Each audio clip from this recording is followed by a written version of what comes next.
believe that vibe coding will allow us to be able to customize workflows in all of our businesses that in the past you edited your business model to fit inside the software. Whereas now with vibe coding, you can create what you want and it fits within these things you always wanted to build, your referral engine, the ability to be able to track upsells, like these type of things that you've always wanted to build can now be plugged into a software that is secure, that handles the payments, the scheduling, and all the data of the organization.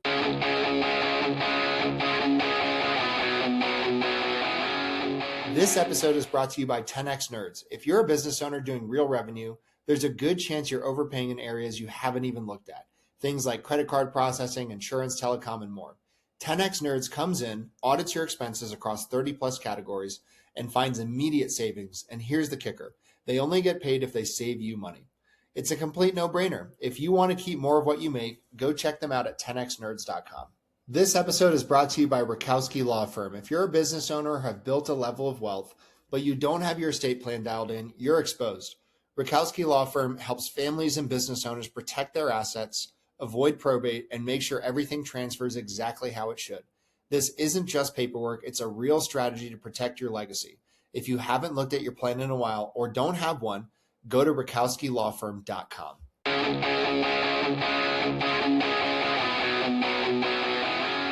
This episode is brought to you by Blue Collar Business Advisors. If you're running an HVAC, plumbing, electrical, or landscaping, or any other type of home service business and wondering where all the money is going despite growing your revenue, you need to talk to Paul Maskill. Paul has scaled and sold multiple blue-collar businesses and now helps business owners improve cash flow, profitability, and financial clarity through outsourced CFO services. His clients gain a better understanding of their numbers, build predictable profits, and create a business that supports the life they actually want. One of the things I appreciate most about Paul is he's not just a finance guy. He's been in the trenches as an owner. He understands the challenges of running blue-collar businesses because he's done it himself. If you're doing a few $1 million a year in revenue and want to stop guessing at your numbers and start building real wealth, head over to bluecollaradvisors.com. That's thebluecollaradvisors.com and schedule a discovery call with Paul and his team. Blue Collar Business Advisors, helping blue-collar business owners build financially healthy companies and achieve permanent profitability. This episode is brought to you by Corberry Digital. If you own an HVAC, plumbing, electrical, roofing, or home service business and you're tired of wondering where your next lead is coming from, you need to check out Corberry Digital. Corberry specializes exclusively in helping home service companies dominate their local markets through SEO, Google Ads, local service ads, websites, content marketing, and lead generation systems that actually produce a measurable ROI. Their team doesn't just focus on clicks and impressions, they help contractors lower customer acquisition costs, increase qualified leads, and build a marketing engine that scales. What I like about Corberry is they understand the blue-collar space. They aren't trying to be everything to everyone. Their entire focus is helping trades businesses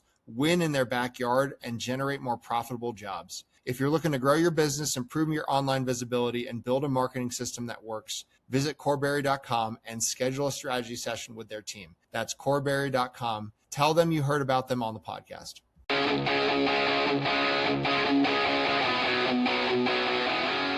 This episode is brought to you by my friend Silas Lagoy over at ForgeMark Wealth. If you're a high-income business owner or professional and feel like you're getting crushed by taxes, you're not alone. And more importantly, you're not stuck. ForgeMark Wealth specializes in advanced legal tax strategies and wealth planning designed to help you keep more of what you make, grow it efficiently, and actually build long-term freedom, not just income. If you're making serious money but don't have a real strategy behind it yet, I highly recommend connecting with Silas and his team. What's up, everybody? This episode is sponsored by ExitWise. If you're a business owner thinking about selling your company, whether that's now or years down the road, you need to know what your business is actually worth and how to maximize that exit. That's exactly what ExitWise does. They help you prepare, position, and ultimately sell your business by assembling a world-class team of M&A experts around you, guiding you from valuation all the way through closing. If you want to know what your business is really worth and how to increase that number before you sell, go check out exitwise.com and get ahead of it.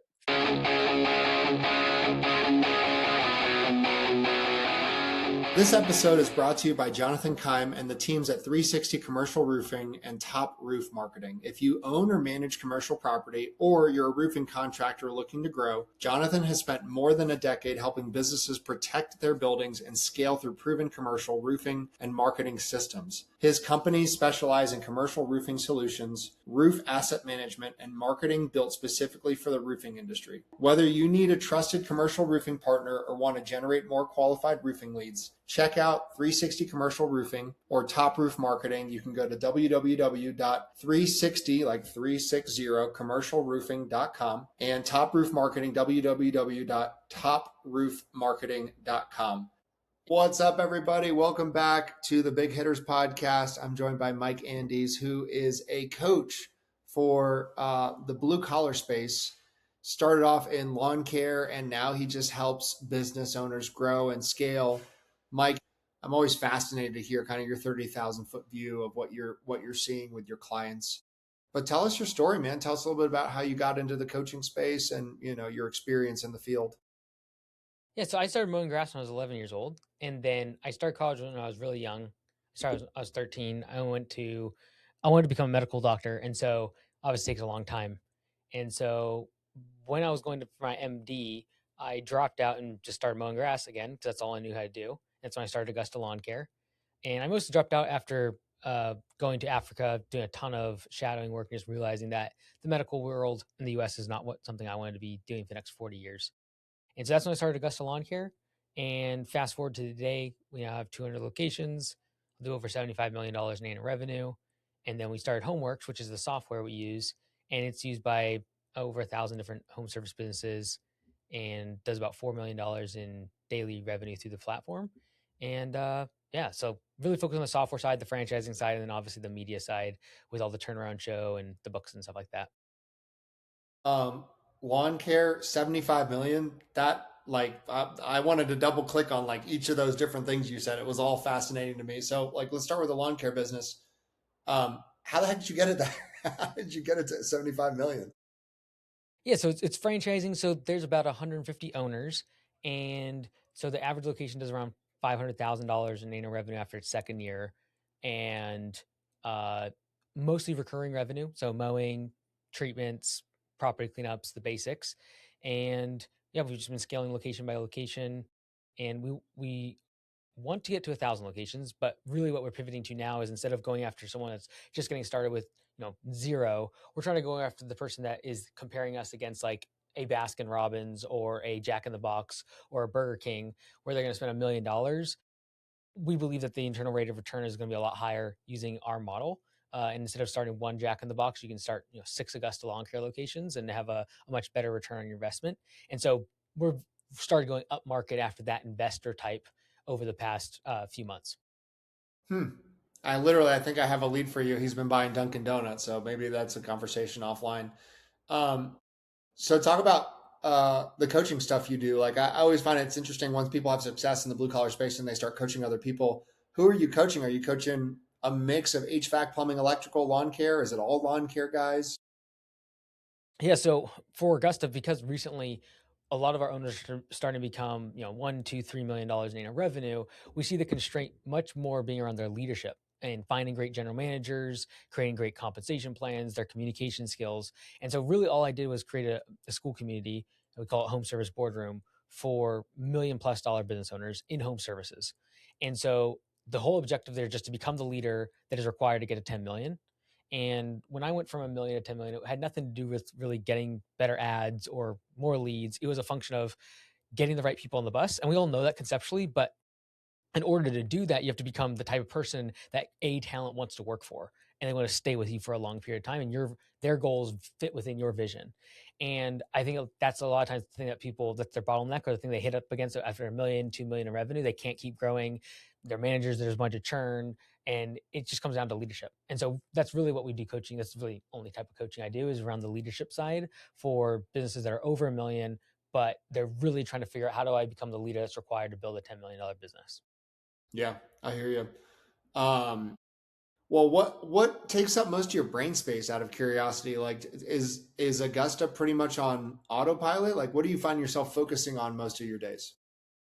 Most of it is fighting fires when the biggest problems, but also with the software side, a lot of the problems we face in the franchise or in the industry, I'm able to solve with software. And so trying to take the real world application of what I'm learning boots on the ground with the owners of Augusta and then like, okay, I can use software to solve that problem. I can use AI to be able to solve this. And then being that link between those two entities is really the key.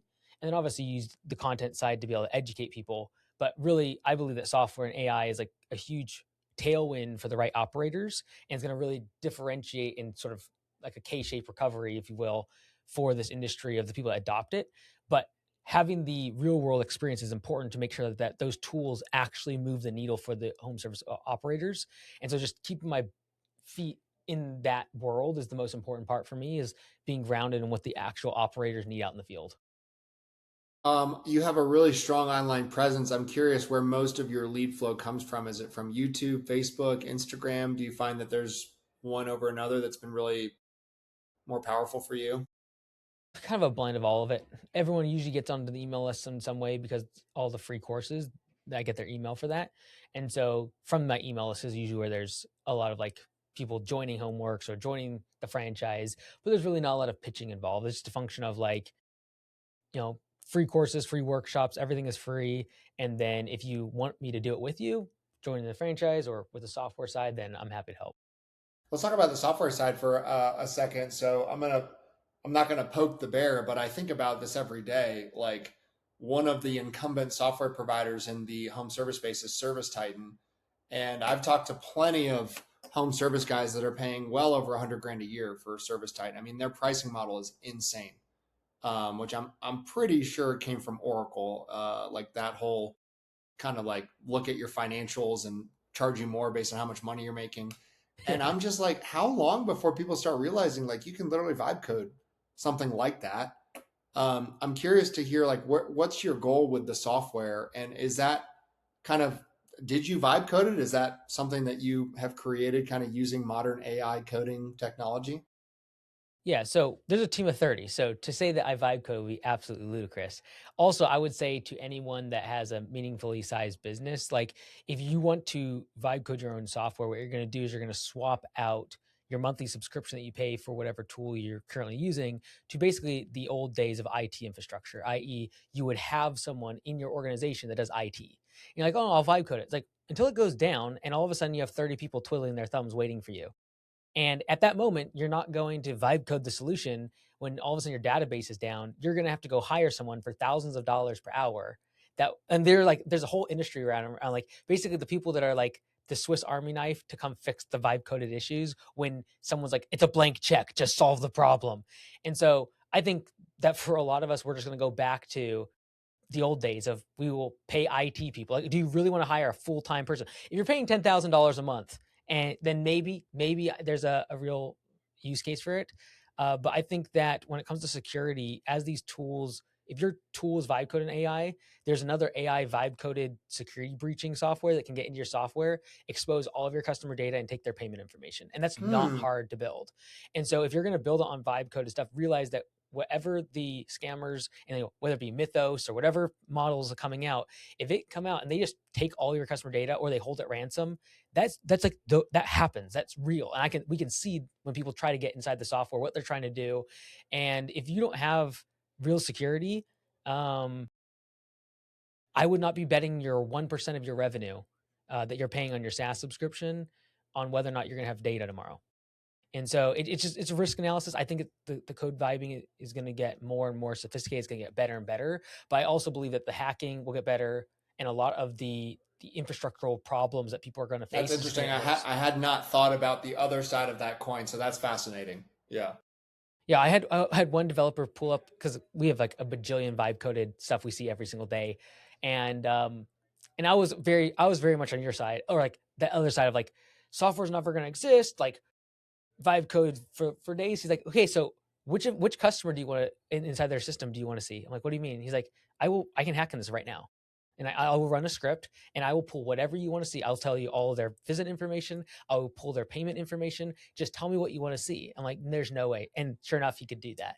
And so I would just be very careful. And I think the bigger the business, that level of security is worth the extra 1% or 1/4% that you might pay for a software service. Yeah, interesting.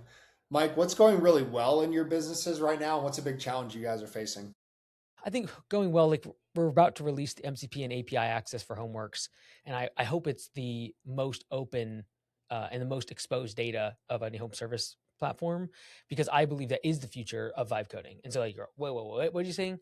I believe that vibe coding will allow us to be able to customize workflows in all of our businesses that in the past you edited your business model to fit inside the software, whereas now with vibe coding you can create what you want and it fits within, use an API to your CRM, but it is still able to do like custom pricing or job costing or estimating tools. These things you always wanted to build, your referral engine, the ability to be able to track upsells, like these type of things that you've always wanted to build can now be plugged into a software that is secure, that handles the payments, the scheduling, and all the data of the organization.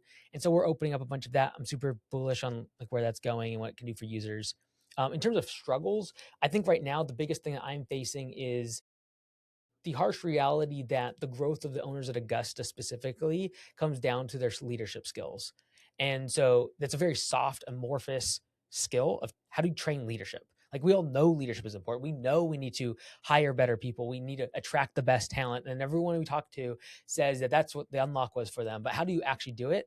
And so doing that for them and training that has been something that has been my biggest focus this year. Yeah, how do you answer that question? I mean, it's kind of interesting. You know, you can't outpace or outgrow your leadership team. Um, and good people are hard to find. I mean, that's the pain point when people come on the show is freaking finding leaders that stick. Yeah, how are you trying to approach and solve that problem? Yeah, how we're approaching it is a little different. Like when someone joins the school community, for example, like the first couple months are sometimes a little awkward for them. They're like, I was coming in here for like compensation models, what's the systems, how do I do one-on-ones? And I'm like, we get to that. The first month is health and nutrition. And you're going to track your steps for 30 days. You're going to track your every single calorie for 30 days. Because like my philosophy is if you can't control the 24 inches between this table and your mouth, how are you going to expect people to want to follow you? And how are you going to lead them effectively? How are you going to Hmm. expect them to show up on time, sharp, be super efficient, jump in the truck, know everything about what they're supposed to do for the job if you cannot go get 10,000 steps a day and you're lethargic by 2 p.m. every single day?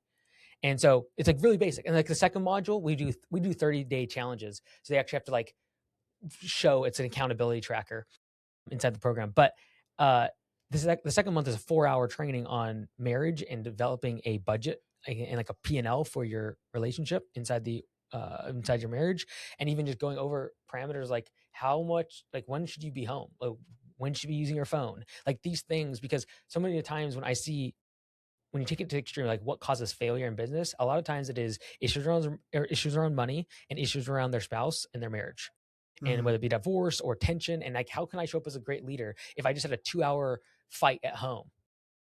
And so we try to deal with these more soft skills and these aspects of the personal life before we even dig into things like delegation or general managers and developing Yeah. org structures. Yeah, I love that. I mean, there's such a cool thrust in the blue collar space. I mean, I was just at an Andy Elliott event for the last few days, and man, he's a pretty polarizing figure. But that was the whole thing is like you got to change the man first, and everything else will follow. And I love that there's a cool movement that I think is happening in the blue collar space where people are latching on to like it's okay to like have a normal work life balance and be a good dad, and have a belief in the Lord and like things like that. Those things should ground you, and then you form the business around healthy patterns of thinking, mindset, faith, whatever you want to do. It seems like I don't know if you're seeing it too, but I feel like that's like kind of becoming cool in the blue collar space, whereas probably 20 or 30 years ago, a lot of these OGs, it was just dude grind it out, and just kick ass and make money. And, a lot of those guys are probably divorced and their kids hate them. So I'm glad that we're returning back to these types of standards. Yeah, Yeah. that's great. And a lot of times, What's what something, served you well in the past, like gets you to a million, is the grind, the hustle, working long hours. But that's usually the thing that also prevents you from becoming a leader and actually thinking strategically and being an architect on the business. And so it's a lot of times just like a different skin you have to grow into. yeah. What's something that you get fired up about that we haven't talked about yet? You're a pretty passionate guy. You got a lot of stuff going on. What's something we haven't discussed on the podcast that you're excited about? I think in general, like the AI thing is obviously super top of mind. I think for a lot of home service business owners, they hear it and they think data centers or like political stuff have divided us all on this. But I believe it's just the same thing as your website was 15 years ago. It's like the people that adopted it did really good on Google and they're the ones crushing it today. I think the people that adopt AI figure out how to, when I say MCP or API, it freaks some people out, but like go figure it out, Google it, you'll figure it out very quickly. The people that do that will have the best data in their business and they'll be able to make the best decisions with that data and they'll be able to grow the fastest. And so I think the businesses of 2030 will be just like the businesses of 2015 that adopted Google and adopted websites. And so I just encourage everyone to be curious and not be too close-minded on all this coming down the pipe.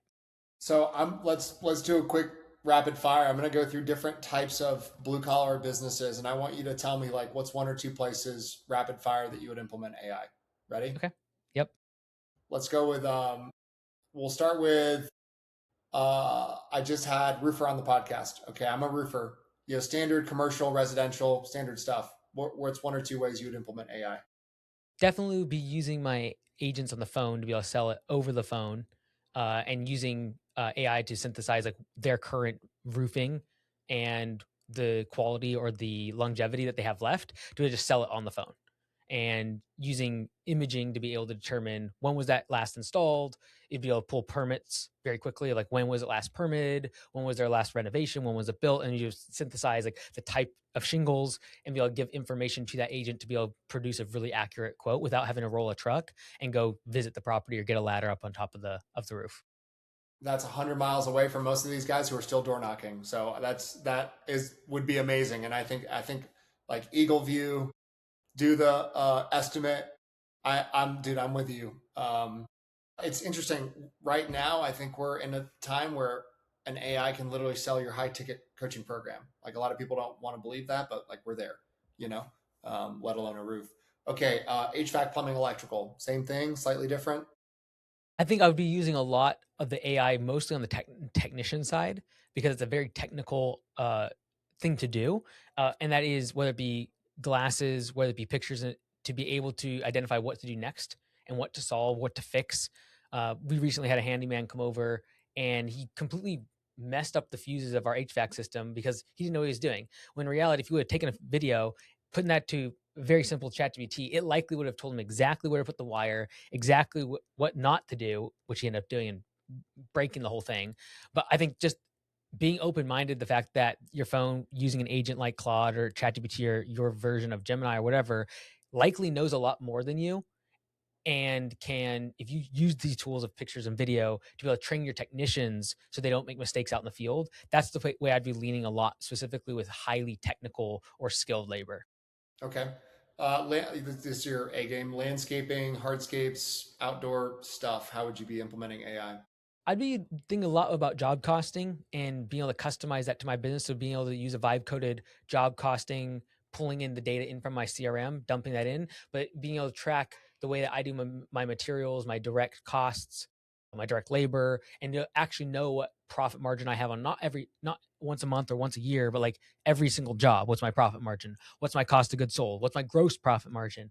And the challenging part for most softwares is like you've always had to be inside these very confined rules of how you have to run your business in order to get that number. Whereas now you have an API, you can build whatever you want, connect it over and pull that data in from your CRM, and then have the reports that you want to see for your technicians and for your leadership team. And then also being able to get that information to your technicians and doing a pay for performance model where they get a percentage of the revenue they make for the business and able to pull that data in from the CRM and give them a percentage of revenue instead of just an hourly wage. I like that. Um, okay, a couple more. My favorite home service. Don't even get me started. Pest control. Oh yeah, let's go. Yeah, this one's notorious around trust because so much of it has been sold door knocking, and so I would be using AI to really install trust with the customer, and whether that be showing data across their neighborhood for specific pests instead of them taking my word for it. And so, from what I have seen, a lot of pest control, it's built on upsells and pressure and a lot of sales tactics. I would be leaning the opposite direction, which is don't take my word for it. Take this objective third party thing called AI that you can, hey, you have ChatGPT on your phone, pull it up. Let's see what currently there are pests in this area. What does that do to your house? Instead of me telling you, because that's where like immediately a lot of uh, snake oil salesmen have come up in the pest control world and door knocking is specifically. I'd be looking at using AI to be able to be the trust validator to the person that I'm talking to instead of me being a slick salesperson.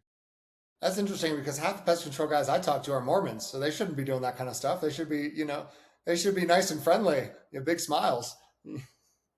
It's literally a coin flip, bro. They come back from their mission, they get recruited into pest control. I've literally 50-50 for real. They have the skills. Yeah. What did I miss? Home remodels, GCs, builders. Yeah, in general, I'm not a huge fan of anyone that's doing one-time jobs. Like I want recurring revenue.